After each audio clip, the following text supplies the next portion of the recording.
Selamat datang di channel YouTube Lorong Kelam Stories. Warung Mbok Sarinem, ketika kemakmuran datang dengan harga yang mengerikan.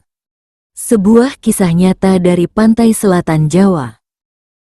Di ujung selatan Pulau Jawa, di mana ombak Samudra Hindia menghantam karang-karang hitam dengan garang bagaikan tangan-tangan raksasa yang tak pernah lelah mencakar bumi, berdiri sebuah warung kecil yang namanya kini hanya tinggal bisikan seram di antara penduduk desa. Warung Mbok Sarinem, begitu mereka menyebutnya dengan suara bergetar, seolah-olah menyebut nama itu saja sudah cukup untuk mengundang malapetaka yang tak kasat mata. Sarinem, seorang janda tua berusia 53 tahun, bukanlah perempuan yang terlahir dengan nasib baik. Suaminya meninggal 5 tahun silam dalam kecelakaan bus yang mengerikan di tikungan maut Karanganyar, meninggalkannya dengan 3 anak yang masih membutuhkan biaya sekolah dan hutang yang menumpuk seperti gunung sampah di belakang rumahnya. Wajahnya yang dulu cantik kini telah dikerut waktu dan beban hidup, matanya yang dulunya bersinar kini redup seperti lampu minyak yang hampir padam. Setiap pagi, ia harus bangun sebelum subuh untuk menyiapkan nasi gudeg dan tempe mendoan yang akan ia jual di warung kecilnya yang terletak di pinggir jalan raya, tepat di seberang pom bensin yang ramai dilalui truk-truk besar. Namun, kehidupan tak pernah berpihak pada Sarinem. Penghasilan dari warung kecilnya tak pernah cukup untuk menutupi kebutuhan sehari-hari, apalagi untuk membayar SPP ketiga anaknya yang bersekolah di SMA. Setiap malam, ia terbaring di kasur tipis sambil menghitung kembali uang receh yang terkumpul dalam kaleng bekas susu, berharap mukjizat akan datang melalui pintu depan rumahnya yang sudah lapuk dimakan rayap. Tetangga-tetangganya mulai berbisik-bisik tentang kondisi keuangannya yang semakin terpuruk, ada yang dengan tulus ingin membantu, namun lebih banyak yang justru menjauh karena takut dimintai pinjaman. Suatu malam yang gelap, ketika angin laut bertiup kencang membawa aroma garam dan rumput laut busuk, Sarinem duduk termenung di beranda rumahnya sambil menatap langit yang tertutup awan hitam. Ia hampir putus asa ketika seorang perempuan tua berambut putih panjang yang dikuncir asal muncul dari kegelapan, berjalan perlahan dengan tongkat kayu yang berukir aneh. Perempuan itu mengenakan kebaya lusuh berwarna hijau tua dan jarik batik yang sudah pudar. Wajahnya keriput seperti kulit manggis kering, namun matanya memancarkan kilau yang aneh, seolah-olah menyimpan rahasia-rahasia gelap yang tak terhitung jumlahnya. "Nak Sarinem," kata perempuan tua itu dengan suara serak yang terdengar seperti gesekan dedaunan kering, "aku tahu penderitaanmu. Aku bisa membantumu keluar dari kemiskinan ini, tapi tentu saja ada harganya." Sarinem yang sudah lelah dengan kehidupan yang penuh perjuangan ini langsung tertarik, meskipun ada sesuatu dalam diri perempuan tua itu yang membuatnya merinding. "Siapa nenek? Dari mana nenek tahu tentang saya?" tanya Sarinem dengan suara bergetar. Perempuan tua itu tersenyum, memperlihatkan gigi-gigi yang tinggal beberapa batang dan berwarna kuning kehitaman. "Namaku Mbok Sulastri. Aku sudah lama mengamati perjuanganmu, Nak.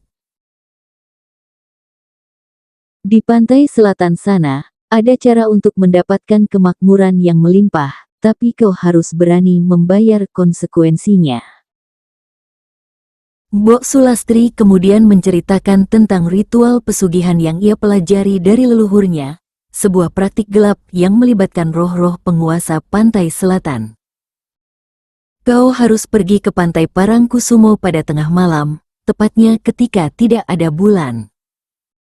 Bawa sesaji berupa kembang 7 rupa, kemenyan, dan sebotol parfum mahal. Di tepi pantai itu, ada gua kecil yang hanya terlihat saat air laut surut. Masuk ke dalam gua itu, dan ucapkan mantra yang akan kuajarkan. Ratu Pantai Selatan akan muncul dan memberikanmu kemakmuran, tapi ingat, ada kontrak yang harus kau tepati. Sarinem merasa ragu, namun desakan kebutuhan ekonomi yang menghimpit membuatnya nekat. Kontrak apa, Nenek? Setiap bulan, pada malam tanpa bulan, kau harus memberikan sesaji berupa makanan terbaik yang kau jual di warung. Dan yang terpenting, Mbok Sulastri mendekat, bisikannya terdengar seperti desis ular, setiap tahun, kau harus memberikan 1 nyawa sebagai tumbal. Bisa siapa saja, yang penting nyawa manusia. Mendengar syarat yang mengerikan itu, Sarinem hampir mundur. Namun bayangan anak-anaknya yang putus sekolah dan hutang yang menumpuk membuatnya terjebak dalam dilema yang menyakitkan. Tapi Nenek, membunuh orang itu dosa besar. Tidak perlu kau bunuh sendiri, Nak. Cukup biarkan takdir bekerja. Kau hanya perlu menyebutkan nama seseorang dalam ritual bulanan, dan Ratu Pantai Selatan akan mengambil nyawanya dengan cara yang terlihat seperti kecelakaan. Tidak ada yang akan curiga padamu. Setelah Mbok Sulastri pergi, meninggalkan aroma melati busuk yang menyengat, Sarinem tidak bisa tidur selama berhari-hari. Ia terus memikirkan tawaran mengerikan itu, sampai akhirnya keputusasaan mengalahkan nurani. Pada malam tanpa bulan berikutnya, dengan hati berdebar-debar, ia pergi ke pantai Parangkusumo membawa sesaji yang diminta. Pantai itu pada malam itu terasa berbeda, lebih angker dan mencekam dari biasanya. Ombak yang biasanya bergemuruh kini terdengar seperti tangisan ribuan arwah, dan angin laut membawa bisikan-bisikan yang tak jelas artinya. Sarinem berjalan menyusuri bibir pantai dengan penerangan senter yang redup, mencari gua yang dimaksud Mbok Sulastri. Setelah hampir 1 jam mencari, ia menemukan celah kecil di antara batu karang yang besar, sebuah gua yang mulutnya hanya sebesar pintu rumah.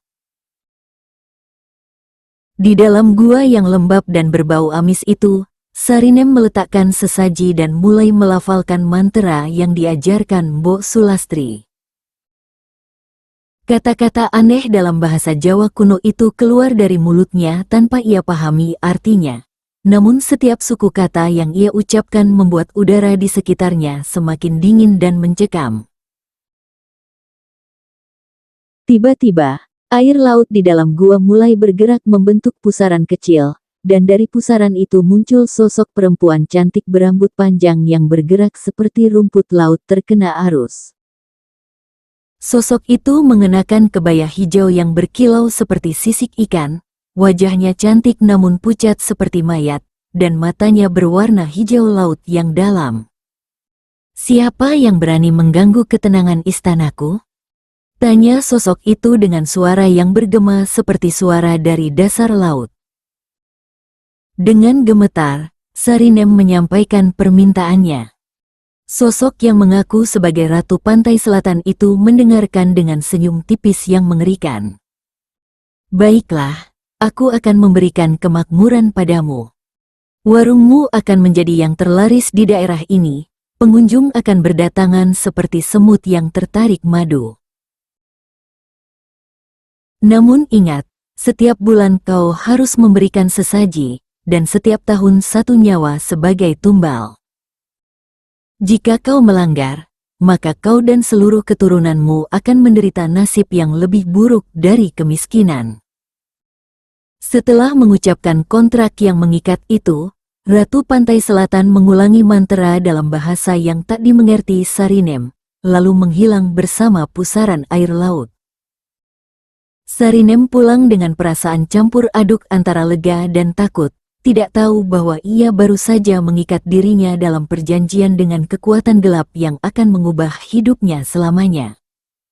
Keajaiban mulai terjadi hanya beberapa hari setelah ritual itu. Warung kecil Sarinem yang biasanya sepi pengunjung tiba-tiba menjadi sangat ramai. Orang-orang dari berbagai daerah datang untuk mencicipi makanannya. Bahkan ada yang rela menempuh perjalanan jauh hanya untuk membeli gudeg dan tempe mendoannya.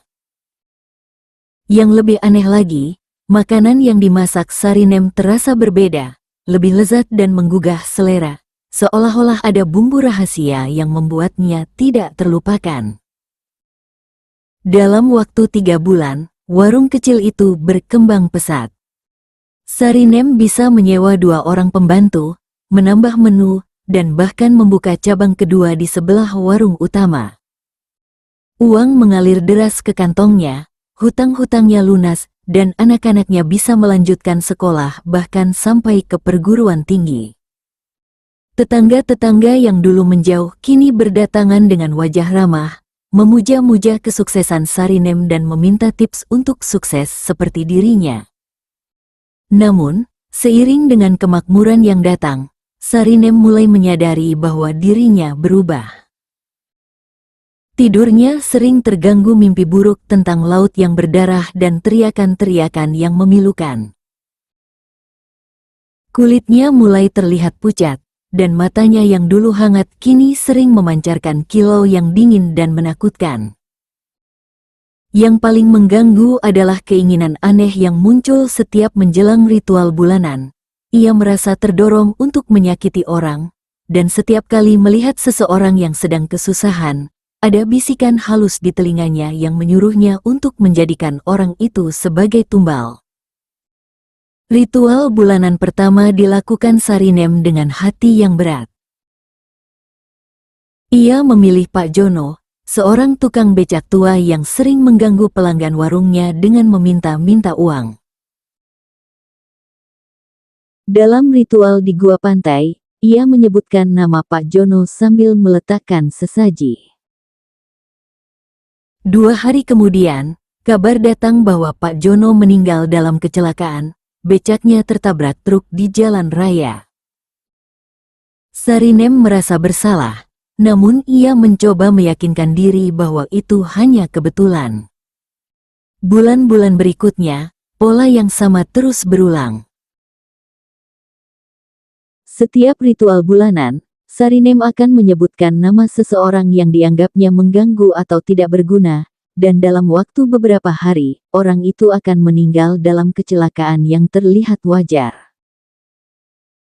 Pak Warjo yang suka mabuk dan mengganggu, Mbok Tini yang sering menyebarkan gosip buruk, Mas Bambang yang gemar berhutang tanpa bayar. Satu persatu mereka menjadi korban kekuatan gelap yang telah Sarinem perjualbelikan. Setelah setahun menjalankan praktik mengerikan itu, warung Sarinem telah menjadi legend di daerah tersebut. Namun, di balik kemakmuran yang menggiurkan, aroma kematian mulai tercium oleh orang-orang yang peka. Beberapa tetangga mulai curiga dengan seringnya kecelakaan yang menimpa orang-orang yang pernah bermasalah dengan Sarinem. Pak Lurah Desa bahkan sempat mengatakan bahwa sepertinya ada kekuatan tidak wajar yang bekerja di sekitar warung itu. Yang membuat situasi semakin mencekam adalah perubahan fisik yang terjadi pada Sarinem.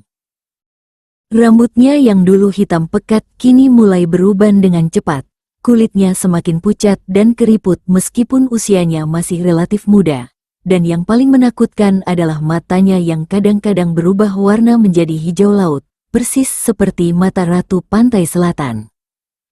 Anak-anaknya mulai merasa takut dengan ibunya sendiri, terutama ketika Sarinem sering berbicara sendiri di malam hari, seolah-olah sedang berbincang dengan seseorang yang tidak terlihat. Keanehan lain yang mulai disadari pelanggan adalah rasa makanan di warung itu. Meskipun sangat lezat dan membuat ketagihan, beberapa orang melaporkan bahwa setelah makan di warung Sarinem, mereka sering bermimpi tentang laut yang gelap dan sosok-sosok aneh yang muncul dari air. Ada yang mengatakan bahwa makanan itu terasa seperti dibumbui dengan sesuatu yang tidak dari dunia ini, dan beberapa pelanggan tetap yang peka secara spiritual bahkan bisa merasakan aura negatif yang kuat setiap kali memasuki area warung. Puncak kengerian terjadi pada tahun kedua praktik pesugihan Sarinem. Suatu malam ketika ia sedang melakukan ritual bulanan, sosok Ratu Pantai Selatan muncul dengan wajah yang lebih mengerikan dari biasanya. Mata hijaunya menyala seperti api, dan suaranya terdengar lebih keras dan menakutkan. "Sarinem," katanya, "kau telah melakukan tugasmu dengan baik, tapi sekarang saatnya membayar harga yang sesungguhnya." "Apa maksud Ratu?" tanya Sarinem dengan suara bergetar. "Selama ini, nyawa-nyawa yang kau berikan hanyalah bunga. Sekarang aku menginginkan tumbal yang sesungguhnya, salah satu dari anak-anakmu." Sarinem merasa dunia runtuh mendengar permintaan itu. "Tidak, saya tidak bisa memberikan anak saya. Itu tidak pernah disebutkan dalam perjanjian." Ratu Pantai Selatan tertawa dengan suara yang memilukan, seperti teriakan ribuan arwah yang tersiksa. "Bodoh. Kau pikir kemakmuran yang luar biasa itu bisa dibayar hanya dengan nyawa orang-orang tidak berguna? Semakin besar berkah yang kuberikan, semakin mahal pula harganya. Sekarang pilih, anak yang mana akan kau berikan? Atau kau ingin aku yang memilih?" Sarinem menangis terseduh-seduh, memohon agar Ratu Pantai Selatan mengurungkan niatnya. Namun sosok mengerikan itu hanya menatapnya dengan mata yang menyala-nyala. "Kau punya waktu sampai ritual bulan depan untuk memutuskan. Jika kau tidak memilih, maka aku akan mengambil ketiganya sekaligus, dan kau akan menyaksikan bagaimana mereka mati dengan cara yang paling menyakitkan." Setelah sosok itu menghilang, Sarinem pulang dengan hati yang hancur. Ia menyadari bahwa dirinya telah terjebak dalam jerat yang tidak bisa diputuskan. Kemakmuran yang selama ini ia nikmati ternyata dibayar dengan harga yang jauh lebih mahal daripada yang pernah ia bayangkan. Setiap malam, ia terbaring sambil menatap foto anak-anaknya, tidak sanggup membayangkan harus mengorbankan salah satu dari mereka. Dalam keputusasaan yang mendalam, Sarinem mencoba mencari jalan keluar. Ia mendatangi berbagai dukun dan orang pintar, menceritakan masalahnya dengan harapan ada cara untuk memutuskan ikatan dengan kekuatan gelap itu. Namun, semua yang ia datangi memberikan jawaban yang sama.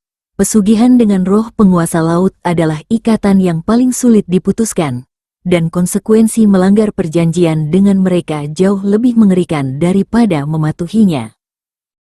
Seorang kiai tua yang terkenal sakti di daerah Bantul memberikan saran yang mencengangkan, "Mbok Sarinem, satu-satunya cara untuk memutuskan ikatan itu adalah dengan mengorbankan diri sendiri.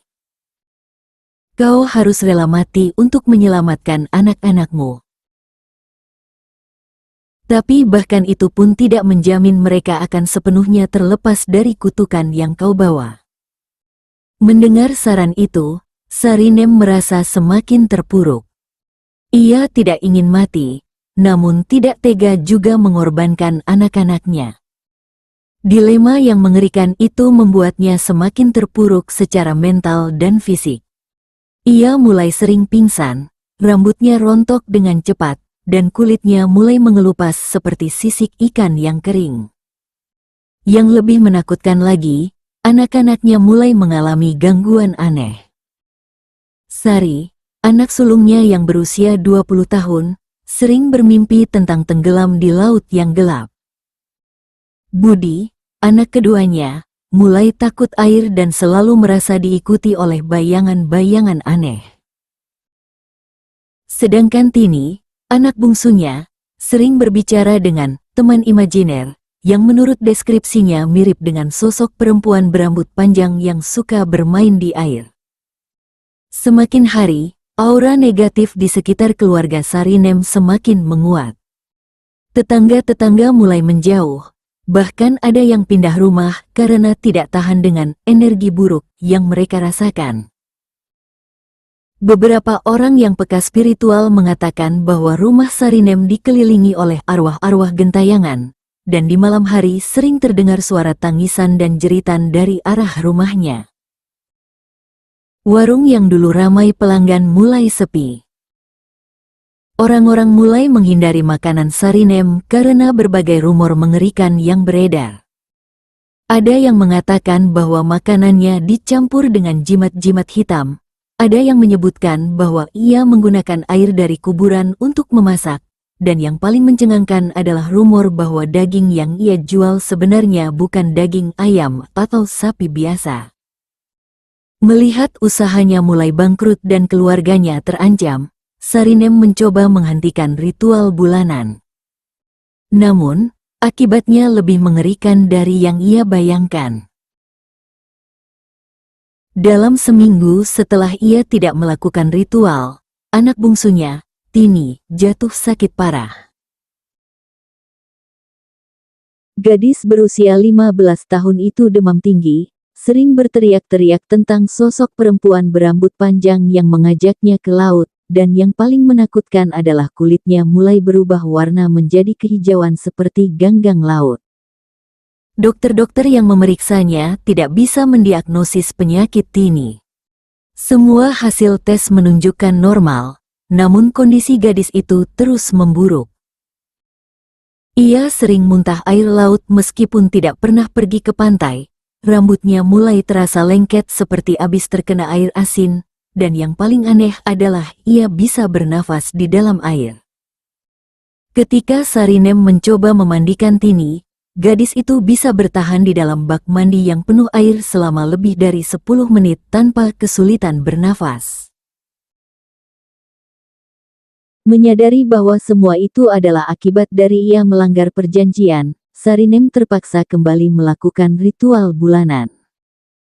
Setelah ritual itu, kondisi Tini langsung membaik, namun Sarinem tahu bahwa ini hanyalah peringatan.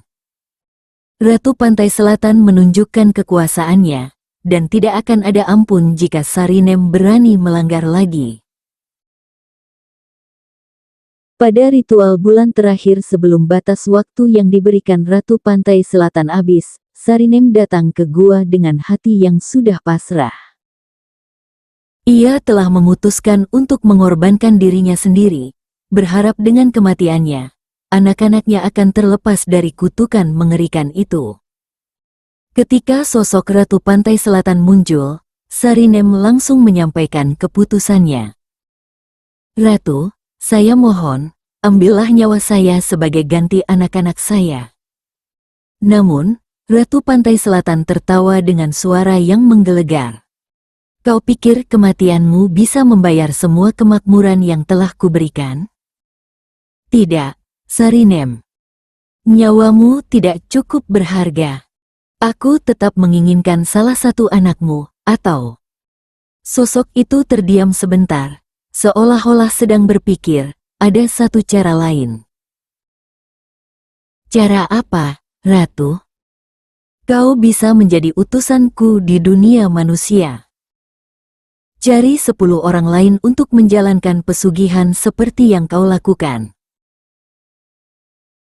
Jika kau berhasil membawa 10 jiwa baru untuk terikat denganku, maka anak-anakmu akan selamat.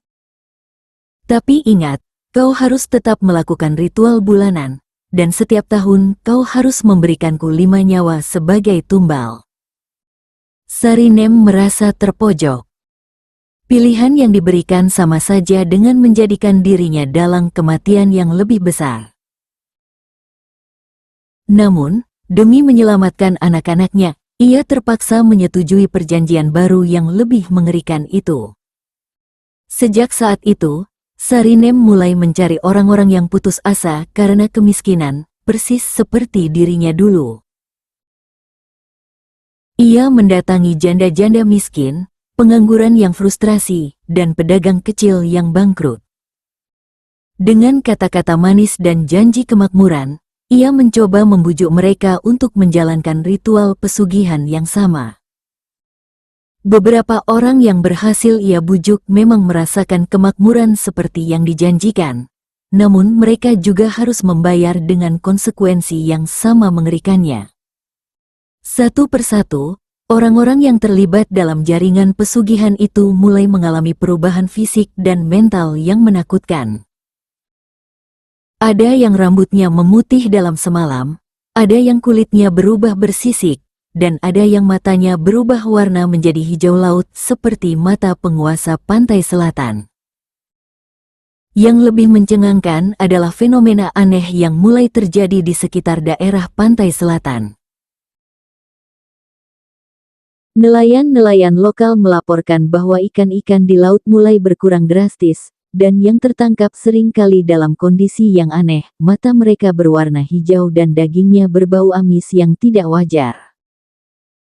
Beberapa nelayan yang pernah melihat ritual-ritual aneh di pantai pada malam hari melaporkan bahwa mereka sering melihat sosok-sosok berpakaian putih yang berjalan di atas air laut, dan suara-suara aneh yang terdengar dari arah laut lepas.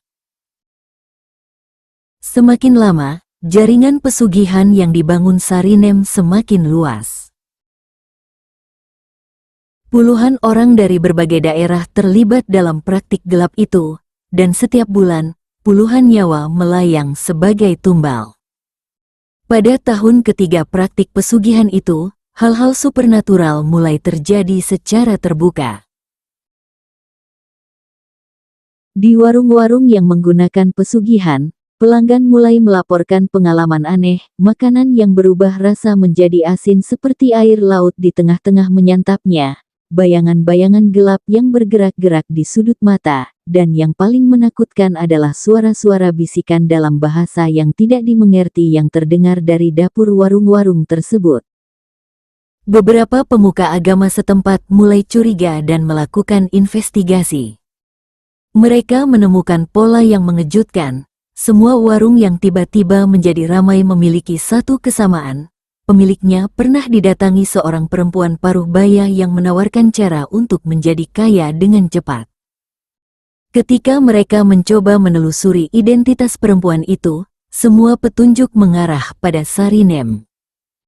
Seorang ustadz muda bernama Ahmad yang dikenal memiliki ilmu untuk mengatasi gangguan jin dan setan, mencoba mendekati Sarinem untuk mengonfirmasi dugaannya. Namun, ketika ia mencoba memasuki area sekitar rumah dan warung Sarinem, ia merasakan tekanan spiritual yang luar biasa berat. Udara di sekitar area itu terasa dingin dan mencekam, meskipun cuaca sedang panas-panasnya. Yang lebih aneh lagi, setiap kali ia mencoba membaca ayat-ayat suci, suaranya tercekat seolah-olah ada kekuatan gaib yang menghalanginya. Ustadz Ahmad kemudian mengumpulkan beberapa pemuka agama lain untuk melakukan pengusiran massal terhadap kekuatan gelap yang bersarang di sekitar warung Sarinem. Namun, upaya mereka menghadapi perlawanan yang tidak main-main. Saat mereka mencoba melakukan ruqyah dan membaca ayat-ayat pengusiran, tiba-tiba angin kencang bertiup, langit mendung, dan hujan deras turun meskipun perakiraan cuaca mengatakan hari itu akan cerah. Yang lebih menakutkan lagi, beberapa orang yang ikut dalam acara pengusiran itu mulai kerasukan. Mereka berbicara dengan suara yang berbeda, mengaku sebagai arwah-arwah yang telah menjadi korban pesugihan Sarinem, dan menceritakan bagaimana mereka dibunuh dengan cara yang mengerikan oleh kekuatan gaib yang menguasai pantai selatan. Salah satu yang kerasukan bahkan menyebutkan nama-nama korban yang belum pernah diketahui siapapun, dan ketika dicek, ternyata memang ada orang-orang dengan nama tersebut yang meninggal dalam kecelakaan aneh di sekitar waktu yang disebutkan. Menyadari bahwa mereka berhadapan dengan kekuatan yang jauh lebih besar dan lebih berbahaya daripada yang dibayangkan, para pemuka agama itu memutuskan untuk melaporkan kasus ini kepada pihak berwajib. Namun, ketika polisi mencoba menyelidiki, mereka menghadapi kesulitan yang tidak masuk akal. Setiap kali mereka mendekati rumah Sarinem, mobil patroli mereka mengalami kerusakan aneh, alat komunikasi tidak berfungsi, dan beberapa anggota polisi melaporkan mengalami halusinasi yang mengerikan. Seorang polisi yang tidak percaya hal-hal gaib mencoba memaksa penyelidikan tetap berlanjut. Namun, pada malam ketika ia berencana melakukan penggerebekan, anak perempuannya yang berusia 7 tahun tiba-tiba hilang dari kamarnya.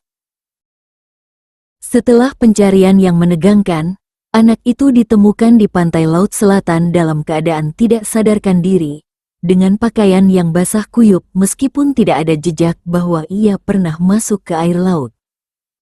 Yang lebih aneh lagi, ketika ditanya apa yang terjadi, anak itu hanya berkata dengan suara datar, "Tante yang cantik bilang, suruh papa jangan ganggu Mbok Sarinem, atau nanti adik tenggelam beneran."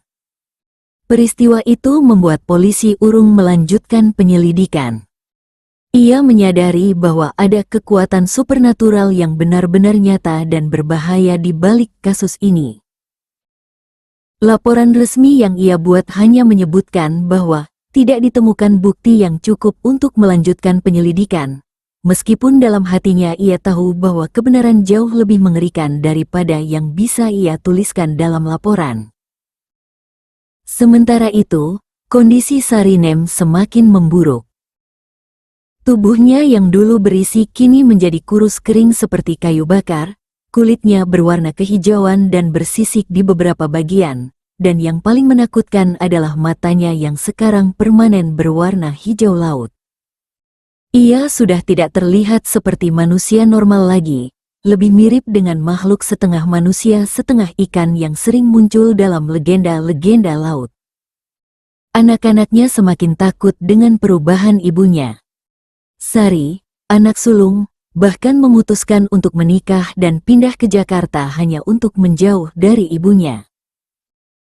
Budi, anak kedua, sering menginap di rumah teman-temannya karena tidak tahan dengan aura mencekam di rumahnya sendiri. Hanya Tini, anak bungsu, yang masih tinggal di rumah. Namun gadis itu juga mengalami perubahan aneh. Ia menjadi sangat pendiam dan sering berbicara dengan sosok-sosok yang tidak terlihat. Yang membuat situasi semakin kompleks adalah munculnya saingan-saingan Sarinem. Beberapa orang yang ia rekrut untuk menjalankan pesugihan mulai menyadari kekuatan yang mereka miliki dan mencoba membangun jaringan pesugihan mereka sendiri. Hal ini menciptakan persaingan tidak sehat di antara para praktisi pesugihan, dan korban jiwa semakin banyak berjatuhan. Mbok Santi, seorang penjual soto yang juga terlibat dalam jaringan pesugihan Sarinem, bahkan mencoba mengkhianati gurunya.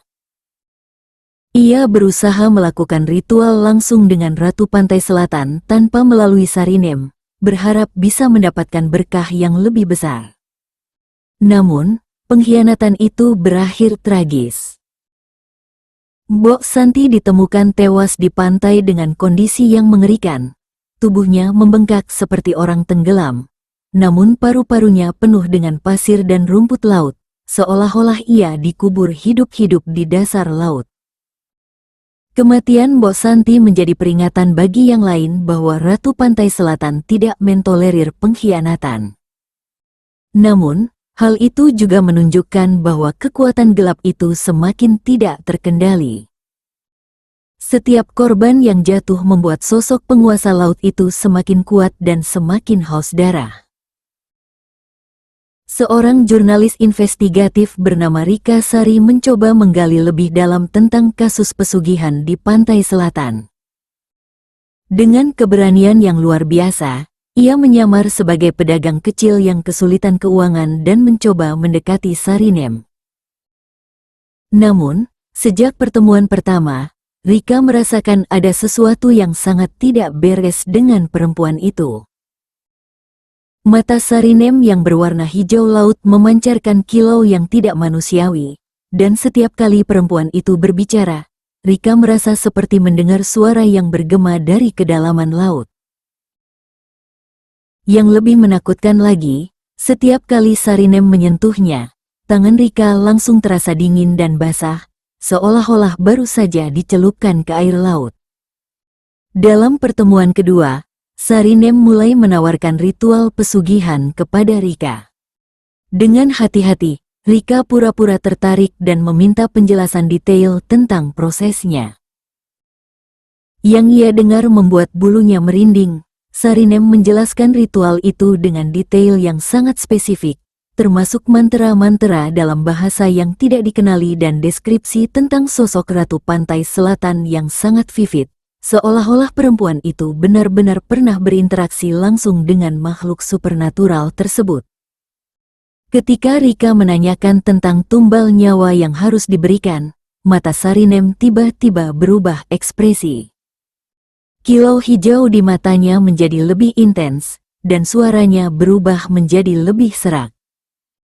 Kau tidak perlu khawatir tentang itu, Nak. Ratu akan menunjukkan siapa yang pantas menjadi tumbal. Biasanya orang-orang yang tidak berguna, yang hidupnya hanya menjadi beban bagi orang lain. Rika berusaha tetap tenang meskipun merinding mendengar jawaban itu. Ia bertanya lebih lanjut, tapi bagaimana kalau ternyata yang menjadi tumbal adalah orang baik, Bo?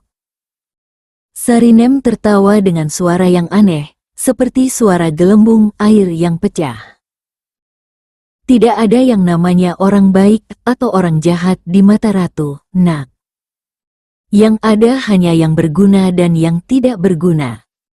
Ratu tidak peduli dengan moral manusia, yang penting adalah nyawa untuk memperkuat kekuasaannya. Percakapan itu memberikan Rika bukti yang cukup bahwa Sarinem memang terlibat dalam praktik pembunuhan spiritual. Namun, ketika ia mencoba mengakhiri pertemuan dan pulang, Sarinem tiba-tiba memegang tangannya dengan erat. Sentuhan itu terasa seperti es, dan Rika bisa merasakan kekuatan aneh yang mengalir dari tangan Sarinem ke tubuhnya. Kau tidak boleh pergi begitu saja, Nak, kata Sarinem dengan suara yang berubah total, sekarang terdengar seperti suara dari dalam air. Kau sudah tahu terlalu banyak. Ratu tidak suka dengan orang yang tahu rahasianya tapi tidak mau bergabung.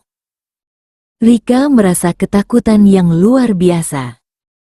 Ia mencoba melepaskan tangannya, namun cengkeraman Sarinem sangat kuat, tidak seperti kekuatan perempuan normal. Yang lebih menakutkan lagi, kulit Sarinem yang ia sentuh terasa licin dan dingin seperti kulit ikan yang baru mati. Dengan usaha yang sangat besar, Rika berhasil melepaskan diri dan berlari keluar dari warung.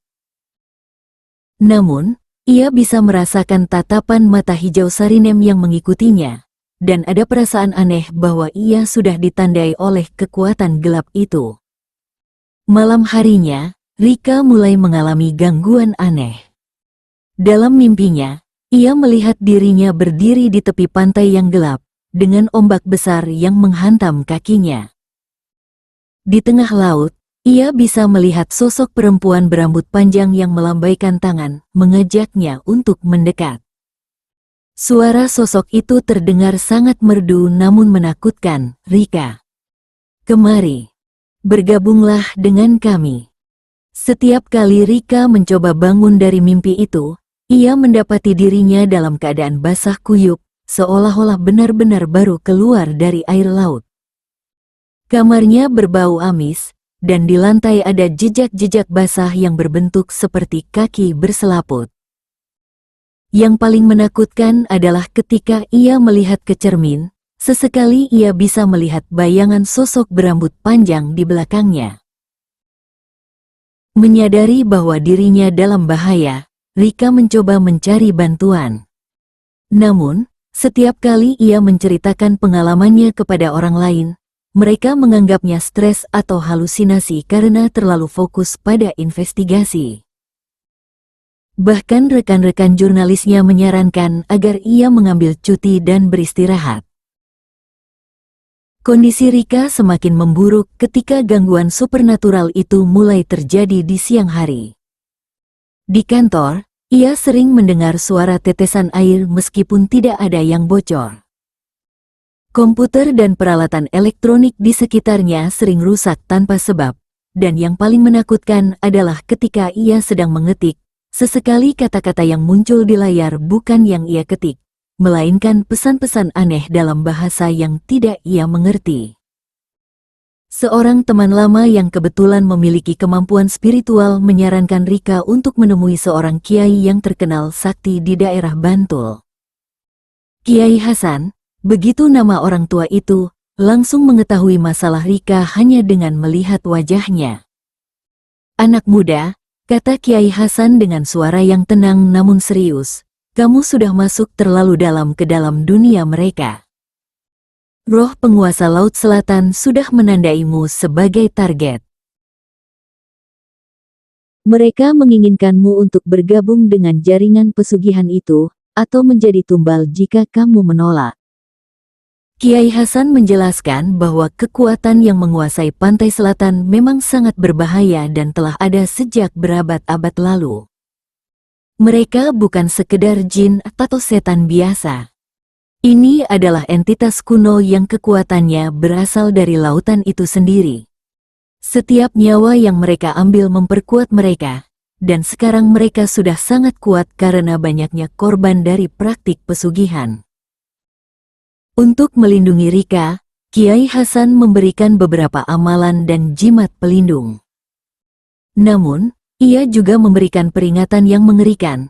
Satu-satunya cara untuk benar-benar menghentikan ini adalah dengan memutuskan rantai pesugihan dari sumbernya. Sarinem harus dihentikan, dan ritual besar harus dilakukan untuk mengusir entitas penguasa laut itu kembali ke dimensinya. Tapi ingat, ini akan sangat berbahaya, dan kemungkinan berhasilnya sangat kecil. Sementara itu, di tempat lain, kondisi Sarinem sudah benar-benar tidak manusiawi lagi. Transformasinya hampir sempurna, kulitnya sekarang benar-benar bersisik hijau kehitaman, rambutnya menjadi panjang dan selalu basah meskipun tidak ada air di sekitarnya. Dan yang paling menakutkan adalah ia tidak lagi membutuhkan makanan normal. Sarinem sekarang hanya memakan energi negatif dari penderitaan orang lain dan nyawa-nyawa yang menjadi tumbal. Warungnya yang dulu ramai kini benar-benar sepi, namun anehnya Sarinem tidak kekurangan uang. Setiap pagi, ia selalu menemukan uang dalam jumlah besar di bawah pintu warungnya. Uang yang berbau amis dan basah seolah baru diambil dari dasar laut. Tetangga-tetangga yang masih tinggal di sekitar warung itu melaporkan bahwa mereka sering melihat sosok-sosok aneh yang keluar masuk warung pada malam hari, sosok-sosok yang berjalan tanpa menimbulkan suara dan meninggalkan jejak basah di tanah. Tini, anak bungsu Sarinem, kini benar-benar menjadi seperti ibunya. Gadis berusia 15 tahun itu sudah tidak bersekolah lagi, menghabiskan waktu dengan duduk di pinggir sumur belakang rumah sambil berbicara dengan sosok-sosok yang tidak terlihat. Kulitnya mulai bersisik seperti ibunya, dan yang paling aneh adalah ia bisa bertahan di dalam air dalam waktu yang sangat lama, bahkan bernapas di dalam air seperti ikan. Kondisi yang semakin tidak terkendali ini akhirnya menarik perhatian berbagai pihak. Tim gabungan yang terdiri dari beberapa kiai, pendeta, dan ahli spiritual lainnya dibentuk untuk melakukan eksorsisme massal. Namun, persiapan mereka menghadapi hambatan yang tidak terduga. Setiap kali mereka mencoba berkumpul untuk merencanakan tindakan, selalu ada gangguan, ada yang tiba-tiba sakit, ada yang mengalami kecelakaan kecil, atau ada urusan mendadak yang memaksa mereka membatalkan pertemuan. Yang lebih menakutkan lagi, beberapa anggota tim mulai mendapat kunjungan dari sosok-sosok supernatural. Kiai Abdullah, salah satu anggota tim, melaporkan bahwa setiap malam ia didatangi sosok perempuan berambut panjang yang mencoba membujuknya untuk tidak campur tangan. Sosok itu bahkan menawarkan kekayaan dan kemakmuran jika ia mau mundur dari tim. Mereka tahu rencana kita, kata Kiai Abdullah dalam pertemuan rahasia tim. Entitas ini memiliki jaringan mata-mata yang luas. Mereka bisa mengetahui setiap langkah yang kita rencanakan. Situasi menjadi semakin genting ketika beberapa anggota keluarga tim eksorsisme mulai mengalami gangguan. Anak-anak mereka sering hilang tiba-tiba dan ditemukan di pantai dalam keadaan bingung. Istri-istri mereka mengalami mimpi buruk yang sama tentang tenggelam di laut, dan yang paling menakutkan adalah beberapa keluarga melaporkan bahwa air sumur rumah mereka berubah menjadi air asin seperti air laut. Melihat eskalasi yang terjadi, tim memutuskan untuk bertindak cepat sebelum kekuatan gelap itu semakin menguat. Mereka merencanakan ritual pengusiran besar-besaran yang akan dilakukan pada malam bulan mati, tepat ketika kekuatan supernatural biasanya mencapai puncaknya. Namun, rencana mereka bocor entah bagaimana caranya. Pada malam sebelum ritual dijadwalkan, Sarinem tiba-tiba datang ke rumah-rumah anggota tim dengan kondisi yang benar-benar mengerikan. Penampilannya sudah tidak seperti manusia lagi, kulitnya bersisik hijau kehitaman, matanya menyala seperti lampu hijau, dan dari mulutnya keluar suara yang bergema seperti dari dalam gua. Kalian semua akan menyesal jika nekat mengganggu ratu, kata Sarinem dengan suara yang bukan lagi suara manusia. Kekuasaannya sudah terlalu kuat untuk kalian lawan. Mundur sekarang, atau kalian semua akan bernasib seperti orang-orang yang sudah menjadi tumbal. Ancaman itu disertai dengan fenomena supernatural yang menakutkan. Di rumah Kiai Hasan, semua air berubah menjadi air laut yang berbau busuk. Di rumah Kiai Abdullah, dinding-dinding rumah berkeringat air asin. Di rumah Pendeta Markus, semua tanaman di halaman layu dalam semalam dan di tanah muncul pola-pola aneh yang menyerupai simbol-simbol laut. Meskipun ketakutan mulai menyelinap di hati mereka, tim eksorsisme memutuskan untuk tetap melanjutkan rencana. Mereka menyadari bahwa jika tidak bertindak sekarang, kekuatan gelap itu akan semakin tidak terkendali dan korban akan semakin banyak berjatuhan. Pada malam yang telah ditentukan, tim eksorsisme berkumpul di sebuah masjid tua yang terletak tidak jauh dari pantai. Mereka memilih lokasi itu karena masjid tersebut dibangun di atas makam seorang wali yang terkenal sakti dan diyakini memiliki kekuatan spiritual yang kuat untuk melawan energi negatif. Ritual dimulai tepat pada tengah malam. Tim membaca ayat-ayat suci dari berbagai kitab, membakar kemenyan khusus, dan melakukan doa-doa pengusiran dengan penuh konsentrasi. Namun, sejak menit-menit pertama ritual, mereka sudah merasakan perlawanan yang sangat kuat. Angin bertiup dengan kencang meski malam itu seharusnya tidak berangin.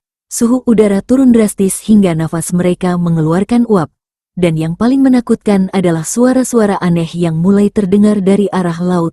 Suara seperti teriakan ribuan orang yang tenggelam, bercampur dengan suara ombak yang mengamuk. Setelah 1 jam ritual berlangsung, sosok Sarinem muncul di halaman masjid. Namun, yang datang bukan lagi Sarinem yang dulu dikenal masyarakat. Sosok itu sudah benar-benar berubah menjadi makhluk setengah manusia setengah ikan, dengan sisik-sisik yang berkilau kehijauan, rambut panjang yang mengalir seperti rumput laut, dan mata yang menyala hijau terang. "Kalian semua bodoh!" teriak sosok itu dengan suara yang menggelegar. "Kalian pikir doa-doa kalian bisa mengalahkan kekuatan yang telah ada sejak lautan pertama kali tercipta?" Ratu Pantai Selatan adalah penguasa sejati wilayah ini. Bersamaan dengan teriakan itu, fenomena supernatural yang lebih ekstrim mulai terjadi. Langit yang tadinya jernih tiba-tiba mendung hitam, petir menyambar-nyambar tanpa ada hujan, dan yang paling menakutkan adalah air laut mulai naik hingga mencapai halaman masjid, padahal jarak pantai ke masjid itu lebih dari 1 kilometer. Tim eksorsisme tidak menyerah. Mereka terus melanjutkan ritual dengan suara yang semakin keras, berusaha melawan kekuatan gelap yang semakin mengamuk. Kiai Hasan, sebagai pemimpin tim, mulai membaca ayat-ayat yang khusus untuk mengusir entitas laut, sementara anggota tim lainnya membentuk lingkaran perlindungan di sekelilingnya. Namun, perlawanan kekuatan gelap itu semakin ganas. Sosok Sarinem yang sudah berubah bentuk itu mulai bergerak dengan kecepatan supernatural, kadang menghilang dan muncul di tempat lain, kadang tubuhnya seperti mencair menjadi air lalu terbentuk kembali. Yang lebih menakutkan lagi, dari arah laut mulai bermunculan sosok-sosok lain yang mirip dengannya, arwah-arwah korban pesugihan yang sudah berubah menjadi makhluk laut. Pertempuran spiritual yang dahsyat pun terjadi. Di satu sisi, tim eksorsisme terus membaca doa dan ayat-ayat suci dengan penuh kekuatan. Di sisi lain, entitas-entitas laut berusaha mengganggu ritual dengan berbagai cara. Ada yang mencoba menyerang secara fisik, ada yang berteriak-teriak dengan suara yang memilukan untuk memecah konsentrasi, dan ada yang mencoba merasuki anggota tim. Puncak pertempuran terjadi ketika sosok Ratu Pantai Selatan sendiri akhirnya muncul. Sosok yang sangat cantik namun mengerikan itu muncul dari pusaran air laut yang tiba-tiba terbentuk di tengah halaman masjid. Tingginya hampir 3 meter, dengan rambut hijau panjang yang mengalir seperti air terjun, mata yang menyala seperti zamrud, dan tubuh yang sebagian manusia sebagian ikan dengan sisik-sisik yang berkilau seperti permata. "Cukup!" teriak Ratu Pantai Selatan dengan suara yang membuat seluruh bangunan masjid bergetar. "Kalian semua telah mengganggu ketenanganku terlalu lama. Sekarang kalian akan merasakan murka sesungguhnya penguasa laut." Kekuatan yang dikeluarkan sosok itu luar biasa dahsyat. Beberapa anggota tim eksorsisme langsung terpental hingga menabrak dinding masjid, yang lain muntah darah karena tidak kuat menahan tekanan spiritual yang luar biasa berat. Namun, Kiai Hasan tetap bertahan, terus membaca ayat-ayat dengan suara yang bergetar namun penuh tekad. Dengan nama Allah yang Maha Pengasih lagi Maha Penyayang, bacanya dengan suara yang menggelegar, "Aku usir kalian semua kembali ke tempat kalian berasal. Kalian tidak memiliki kekuasaan di dunia manusia." Ayat-ayat yang dibaca Kiai Hasan ternyata memiliki efek yang luar biasa. Sosok Ratu Pantai Selatan mulai terlihat kesakitan, sisik-sisiknya mulai mengelupas, dan cahaya hijau di matanya mulai meredup. Namun, ia tidak menyerah begitu saja. "Jika kalian memaksa kami pergi," kata Ratu Pantai Selatan dengan suara yang sudah mulai melemah, "maka kami akan membawa semua yang telah terikat dengan kami. Sarinem dan semua pengikutnya akan mati bersama kami." Ancaman itu membuat Kiai Hasan terdiam sejenak. Ia menyadari bahwa mengusir entitas itu memang akan menyelamatkan masyarakat dari pesugihan, namun akan mengorbankan semua orang yang sudah terlibat dalam praktik gelap itu, termasuk Sarinem dan puluhan orang lainnya. Dalam momen keraguan itu, sosok Sarinem yang sudah berubah bentuk tiba-tiba mendekati Kiai Hasan. "Pak Kiai," katanya dengan suara yang sudah tidak sepenuhnya manusiawi lagi, "tolong. Selamatkan anak saya. Tini. Dia tidak berdosa. Dia hanya ikut terseret karena kesalahan saya." Mendengar permohonan itu, sesuatu dalam diri Kiai Hasan tergerak. Ia menyadari bahwa di balik semua kengerian ini, ada seorang ibu yang terpaksa menjual jiwanya demi menyelamatkan anak-anaknya. Dengan tekad yang baru, ia mengubah strategi ritualnya. Alih-alih mengusir dengan paksa, Kiai Hasan mulai melakukan ritual pembebasan. Ia berdoa agar arwah-arwah yang terikat bisa dilepaskan tanpa harus binasa, dan memohon agar entitas penguasa laut itu mau kembali ke dimensinya tanpa membawa korban. Ritual pembebasan itu ternyata lebih sulit daripada ritual pengusiran.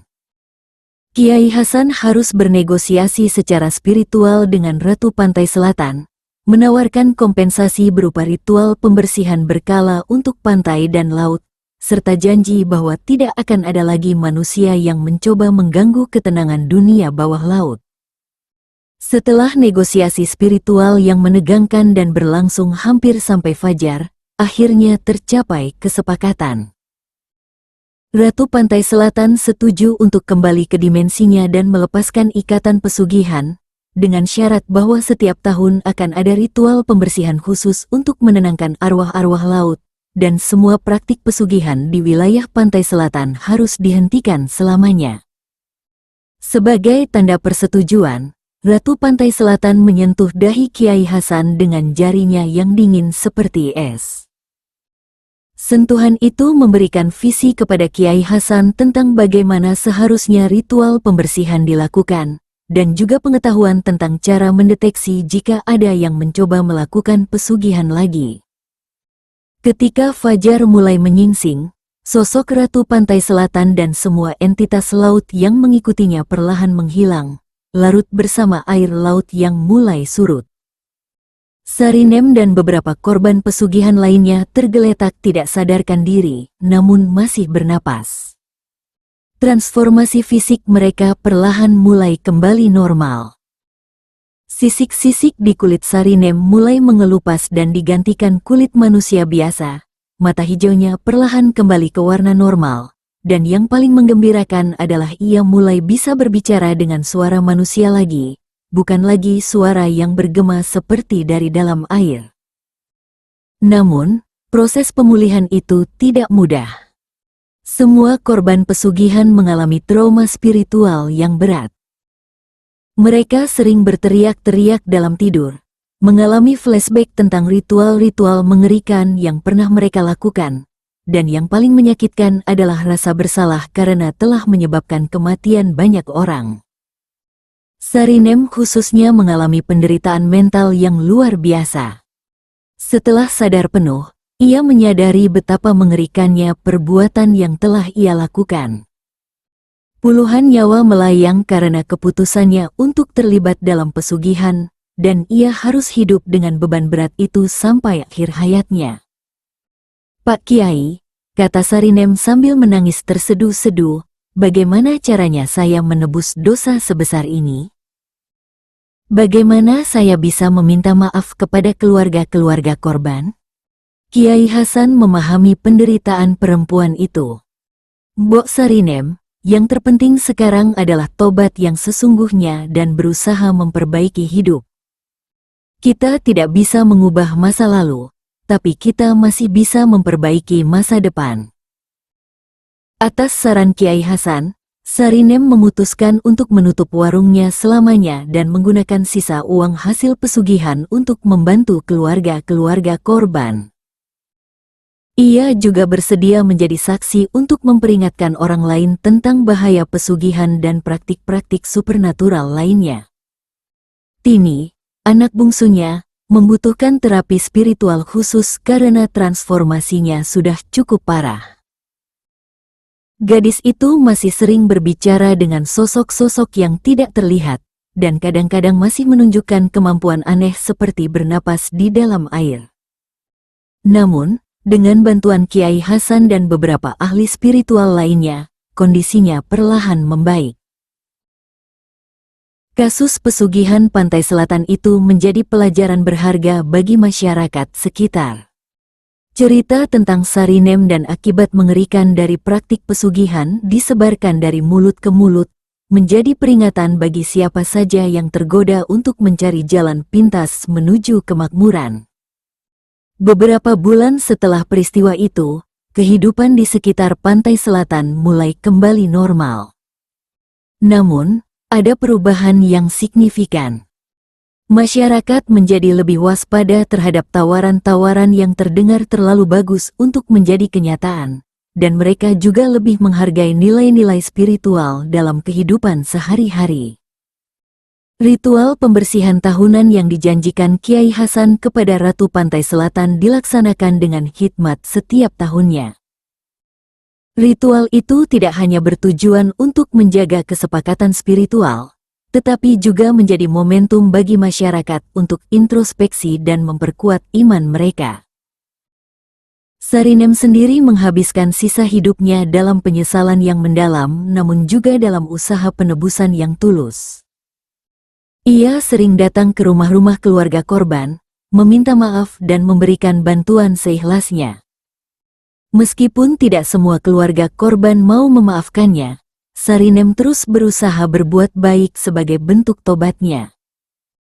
Yang mengharukan adalah perubahan pada Tini. Gadis yang dulunya hampir kehilangan kemanusiaannya itu perlahan pulih berkat terapi spiritual intensif.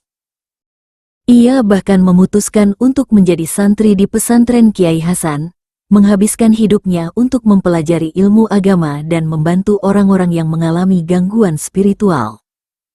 Warung yang dulu menjadi pusat pesugihan itu kini telah rata dengan tanah. Di lokasinya dibangun sebuah musola kecil yang menjadi tempat ibadah bagi masyarakat sekitar. Ironisnya, tempat yang dulunya menjadi sumber kemakmuran palsu kini menjadi sumber keberkahan sejati melalui ibadah dan kegiatan sosial. Namun, dampak dari peristiwa mengerikan itu tidak sepenuhnya hilang. Beberapa orang yang pernah terlibat dalam jaringan pesugihan masih mengalami gangguan psikologis. Mereka sering mimpi buruk, merasa diikuti oleh bayangan-bayangan gelap, dan kadang-kadang masih bisa mendengar bisikan-bisikan aneh yang mengajak mereka untuk kembali ke jalan yang gelap.